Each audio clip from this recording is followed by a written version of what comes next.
Assalamualaikum warahmatullahi wabarakatuh. Bismillah, walhamdulillah, wassalatu wassalamu ala rasulillah, nabiyyina wa habibina Muhammad ibn Abdullah, wa ala alihi wa sahbihi, wa man tabi'ahum bi ihsanin ila yaumil qiyamati, amma ba'du. Saudaraku dan saudariku kaum muslimin dimanapun antum berada, rahimani wa rahimakumullah.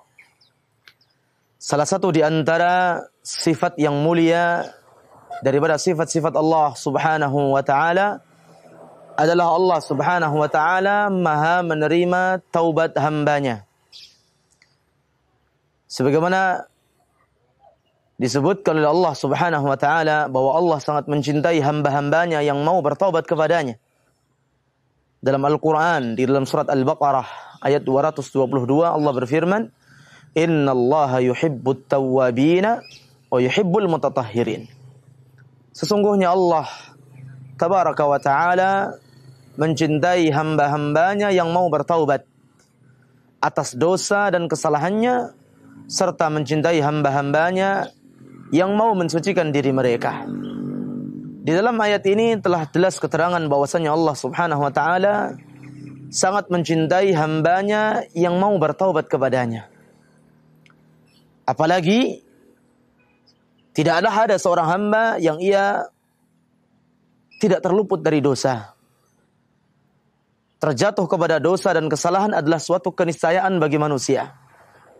Sehingga ia pun dituntut untuk bertaubat, meninggalkan dosa dan kesalahannya tersebut, kembali kepada keridhaan Allah Subhanahu wa taala. Dan ini adalah hal yang paling dicintai oleh Allah Subhanahu wa taala. Bahkan Allah sangat gembira atas taubatnya hamba-hambanya dari kemaksiatannya. Disebutkan dalam sebuah hadis yang sahih riwayat Imam Al-Bukhari dan juga Imam Muslim rahimahumallahu taala, kata Rasulullah sallallahu alaihi wasallam, Allahu afrahu bi taubati 'abdihi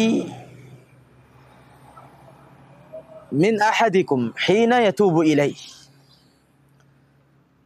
Bahwasanya Allah sangat gembira dengan taubatnya salah seorang di antara kalian atas dosanya, melebihi kegembiraan seseorang yang ia melakukan perjalanan dengan kendaraan beserta perbekalannya yang ia letakkan di atas kendaraannya tersebut.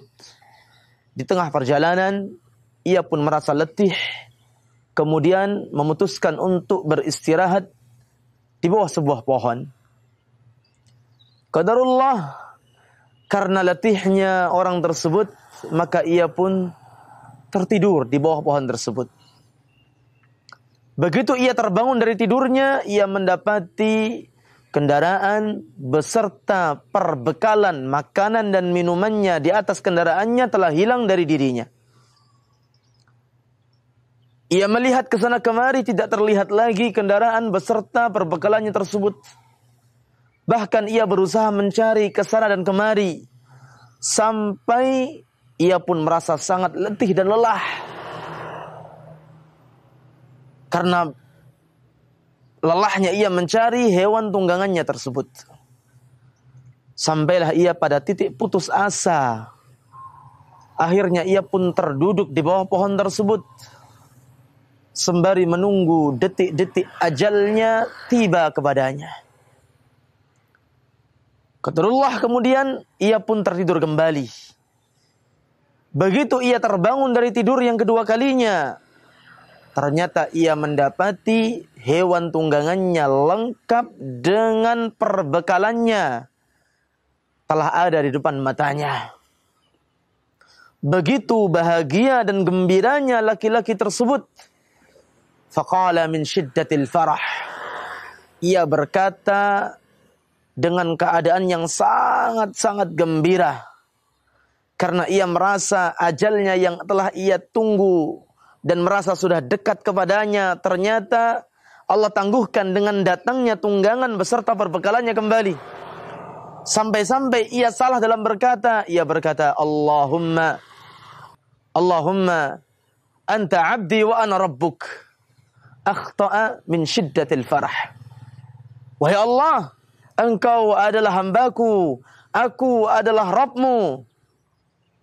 Ia berkata dengan kata-kata yang keliru, bukan karena sengaja mengucapkan kalimat tersebut, akan tetapi kekeliruan tersebut berangkat dari kegembiraan yang sangat gembira karena ia telah menemukan kembali kendaraan beserta perbekalannya yang tadi telah meninggalkannya. Dikatakan oleh Rasulullah SAW, gembiranya Allah terhadap para hamba-hamba yang mau bertaubat atas dosanya jauh lebih gembira dibandingkan kegembiraan laki-laki yang ada pada kisah yang tadi kita sebutkan. Subhanallah. Masya Allah, tabarakallah. Oleh karenanya Allah sangat mencintai hamba-hambanya yang mau bertaubat kepadanya. Maka jadilah kita sebagai hamba yang senantiasa bertaubat, memperbanyak istighfar kepada Allah Subhanahu wa taala atas kesalahan-kesalahan kita. Siapalah kita dibandingkan Rasulullah sallallahu alaihi wasallam yang ma'sum, yang sudah jelas-jelas kesalahannya pasti diampuni oleh Allah Subhanahu wa taala. Itu pun Rasulullah sallallahu alaihi wasallam disebutkan dalam riwayat Imam Muslim dengan sanad yang sahih, wallahi inni la astaghfirullah fil yaumi mi'ata marrah. Sesungguhnya aku demi Allah beristighfar kepada Allah dalam satu hari 100 kali. Ini adalah kalimat yang diucapkan oleh orang yang kesalahan dan dosanya sudah jelas diampuni oleh Allah. Lalu bagaimana dengan kita yang dosa-dosa kita jauh lebih banyak, akan tetapi jaminan ampunan belum ada sedikit pun juga? Maka lebih layak dan lebih berhak kita untuk memperbanyak bertaubat kepada Allah Subhanahu wa ta'ala. Sekali lagi, Allah sangat cinta kepada hambanya yang mau bertaubat atas kesalahannya. Demikian, semoga bermanfaat. Wassalamualaikum warahmatullahi wabarakatuh.